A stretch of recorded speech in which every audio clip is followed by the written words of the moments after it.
Em termos quase que totais, o berço do Ocidente é a Grécia. É claro que a própria Grécia tem os seus próprios berços.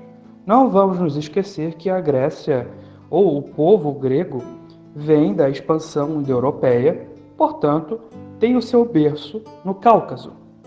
Assim como os persas, os indianos, os celtas, os germânicos, os latinos. Todos eles têm a sua origem perto do Mar Cáspio. Contudo, existem outras origens para a Grécia. É claro que, sem a expansão europeia, não haveria grego nenhum. E sem as muitas mudanças que ocorreram nos milênios dessa expansão, ou nos séculos dessa expansão, que levaram os povos que foram para a Grécia ao seu destino, não haveria grego também. Portanto, milhares ou milhões de contatos culturais, bélicos, alianças, amizades, tudo isso importou para a grande marcha para a Península Balcânica. Mas não podemos nos esquecer que quando a era micênica e minoica terminaram, houve um período chamado Idade das Trevas. Esse período, é claro, apesar da conotação preconceituosa que há, tem esse nome por causa do limbo, que é, na arqueologia, da cultura micênica e minoica. Elas acabam, não há muitos vestígios dessas culturas. E a escrita muda, ela se perde e depois se reencontra. Quando a escrita volta na Península Balcânica, ou nas ilhas do Mar Egeu, ela tem base fenícia, uma base oriental no seu alfabeto. Então é uma escrita diferente da anterior. Essa base cultural, por exemplo, é de suma importância para toda a cultura grega que vai existir depois. Sem essa base escrita da fenícia, essa renovação no alfabeto, o que haveria de Aristóteles, Platão, por exemplo?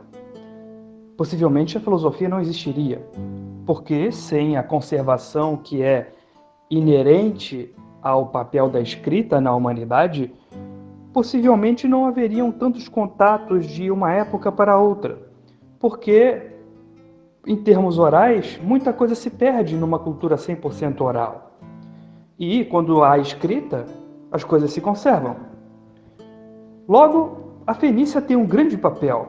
Os fenícios, um povo semita, tem um excelente papel para a construção do que é hoje o Ocidente. É claro, os egípcios também têm um gigantesco lugar nessas influências que a Grécia teve. Influências na construção, na matemática, na religião. Muitas coisas que existem na mitologia grega, como por exemplo a esfinge, vêm do Egito. E há identificações, apesar de serem panteões muito diferentes, entre deuses gregos e deuses egípcios.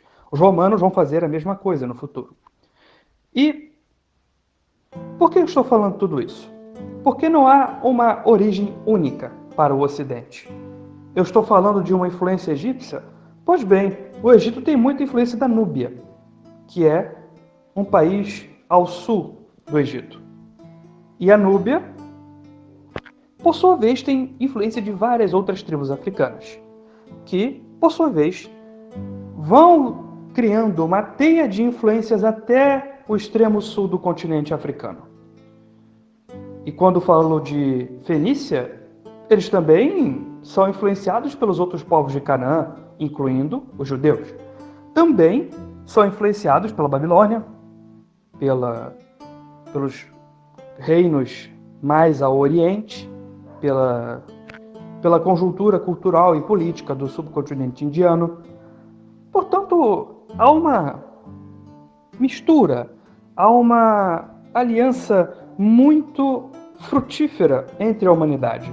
É claro que essas influências não eram detectáveis necessariamente pelos indivíduos que viviam nesses períodos, porque essas informações se perdem, essas conexões são esquecidas. Hoje, com a historiografia, com a arqueologia, com a filologia, podemos reconstruir os passos da humanidade, os passos de todo e qualquer povo. É claro que não totalmente, é impossível reconstruir totalmente, mas podemos reconstruir até um certo ponto e podemos entender e ver o passado. O Ocidente não foge à regra. Há vários berços para o Ocidente. Devemos a cada uma das interações e relações sociais que foram necessárias para criar o que há hoje. Se voltarmos no passado e mudarmos uma letra, vamos criar um enorme efeito borboleta na história. E com certeza, ou o Ocidente não existiria, ou se ele existisse, seria muito diferente do que é hoje. Esse é o poder da interação social na história humana. Uma tribo africana que não conhece os gregos, que nunca ouviu falar e não sabe que há um continente ao seu redor, não sabe da existência do Mediterrâneo, nem mesmo da Núbia ou do Egito, pode ser uma das influências muito importantes para a futura influência que o Egito vai ter na Grécia. E colocando esse ponto, esse importantíssimo ponto, é necessário ir para outro. Existe esse tipo de influência causal, essa influência necessária, porque ela já aconteceu, portanto é necessária para o que está acontecendo agora aconteça, o passado é necessário para o presente, ou seja, essa importância que se eu voltasse no passado e, como eu disse, se eu mudasse apenas uma letra, eu causaria um efeito borboleta no tempo. Eu causaria um paradoxo temporal, se fosse possível voltar ao passado, ok?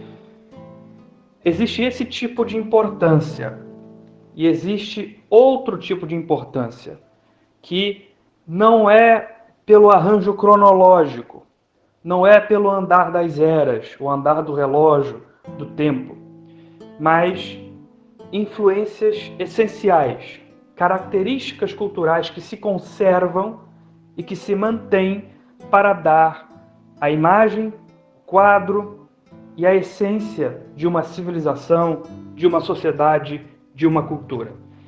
Eliminando isso, você pode eliminar uma característica vital de uma sociedade ou de parte dessa sociedade. Portanto, existem muitos berços, mas leitos diferentes, digamos assim. Existe aquele que é importante, porque sem ele o presente não seria como é, e existe aquele que é importante, porque sem a conservação deste e sem a existência desse também, o presente não seria como é. Uma influência e uma relação de uma tribo semita para com os helenos pode ser vital para algum desenrolar histórico. Claro, mas essa relação pode ser apagada, ela pode ser esquecida. E muitas, a maioria, a densíssima maioria, na história, são esquecidas.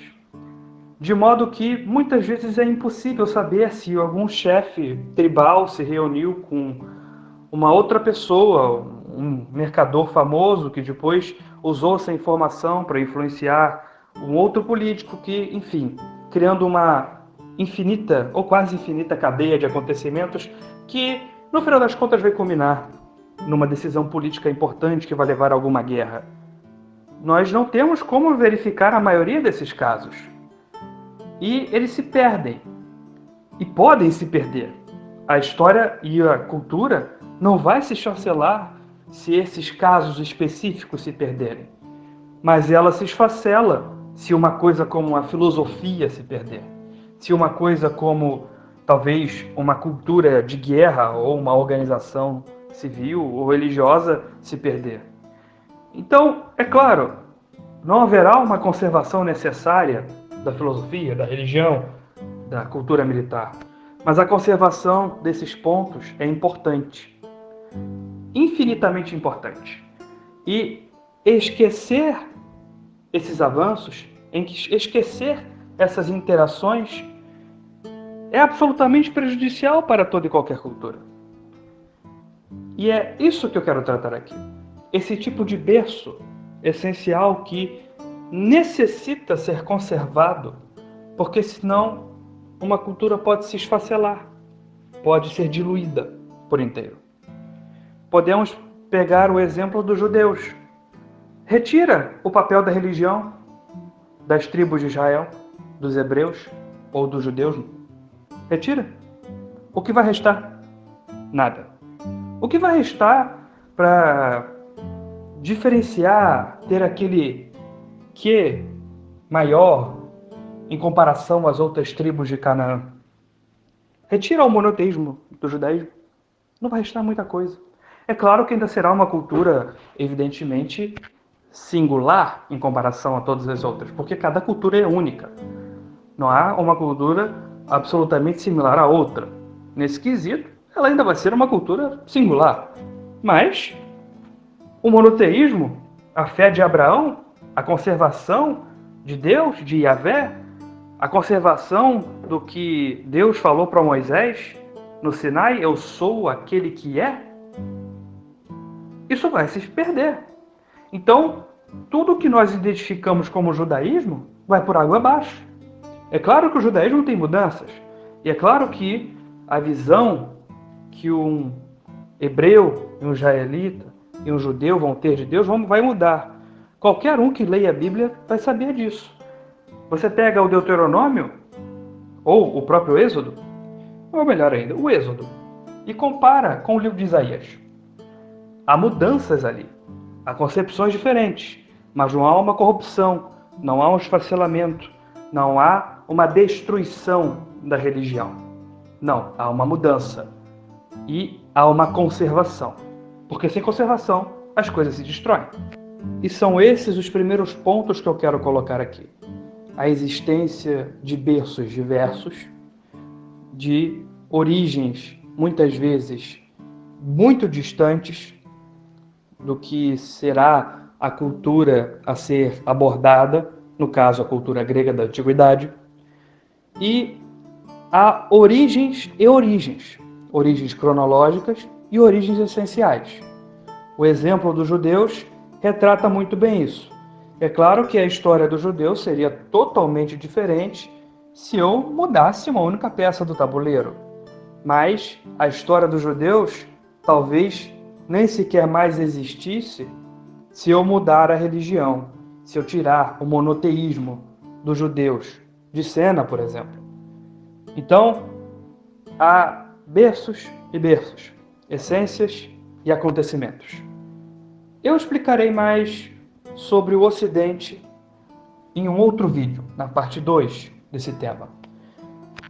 Porque, ao meu ver, foi necessário colocar um embasamento teórico antes de tratar do Ocidente.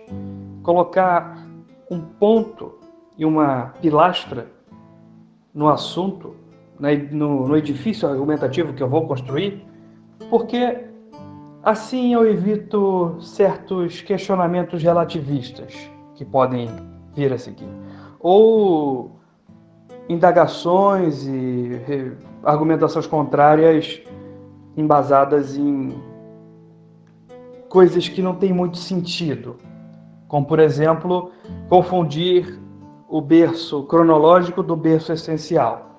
Então, para não causar esse tipo de confusão, eu coloco um embasamento teórico aqui. No próximo vídeo, eu vou tratar do assunto com mais foco.